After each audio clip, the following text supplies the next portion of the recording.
the Arpora incident happened, after that administration has wake up and the South Goa collector have formed the two teams to inspect all shacks and restaurant. 2 days before, they have sealed one property known by the Cape, and it is built on a cliff. So how you see this? In the first place, the GCZMA could never have granted an NOC for anything on a cliff.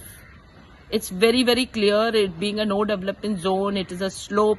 They could never have issued any permissions. But what happens to all these big money bags which come from outside the state? They have their influence in all the departments. And this GCZMA permission is clearly an illegal permission.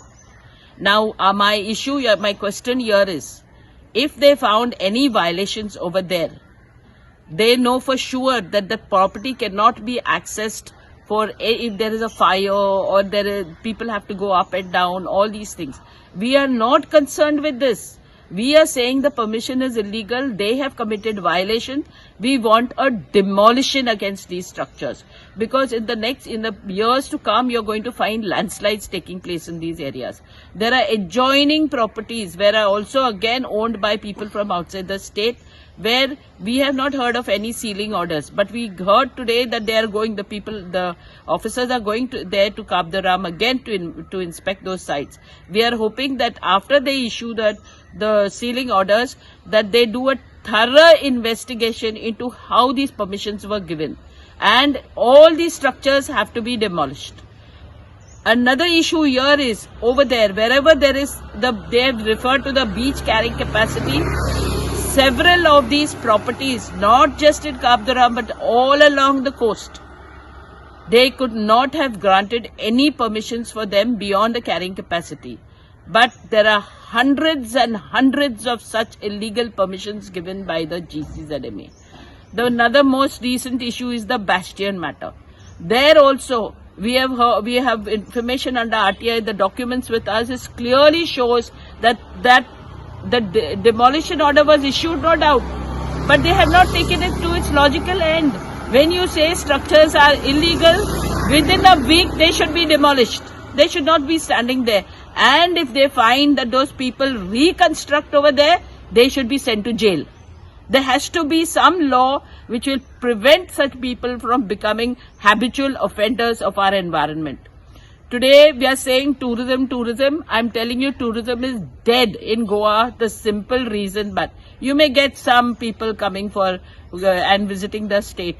But clearly, because of such kind of serious, destructive NOCs given by the GCZMA, until the last Secretary of Environment who has retired or left the state, until his period was there, he was in office, he has finished the entire coast.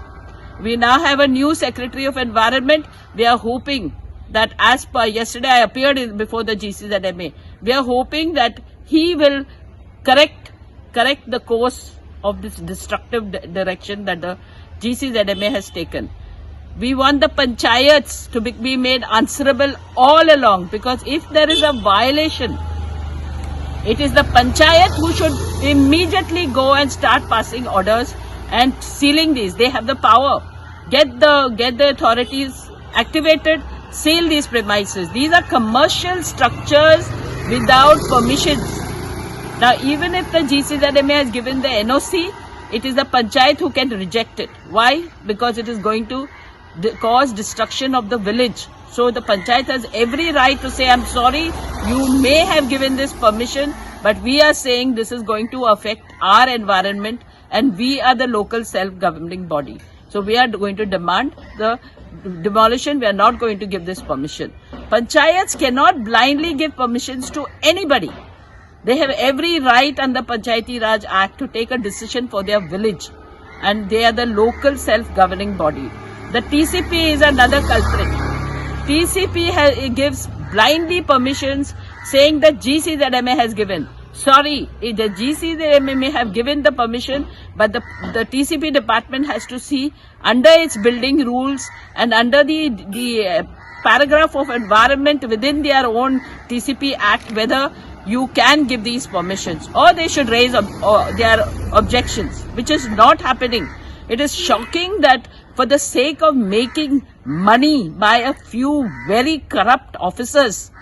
And we are clear that there is corruption. We can prove that there is corruption because if the same GCZMA keeps rejecting an application, suddenly out of nowhere they grant the permission. Why? They have to answer why. What has changed?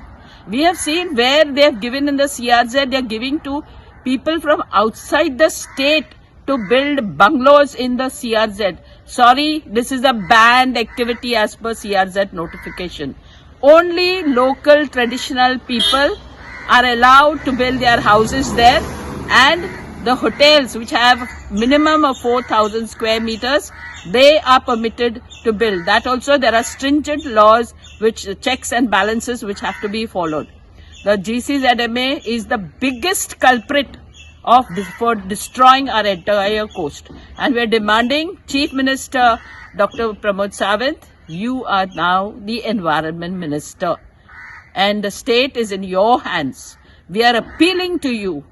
If, as you said, in the Arpora tragedy, you came out with so many statements, rhetoric statements, we are saying please implement them now. Take control of your department, send your officers to inspect, and all those officials who have given illegal permissions, make them liable, so that the officers who come after that will not do the same, carry out the same thing. Our state is not for sale to any of the highest bidder. Our environment has to be protected at any cost, and if you want tourism to grow, stop all the permissions just now that are being given. Put a blanket ban. Do a complete audit of the entire coast. Find out all the defects, all the illegal permissions, remove them, issue show cause notices, do what you have to do, remove them, clean up the NDZ, and then start your permissions again. Thank you.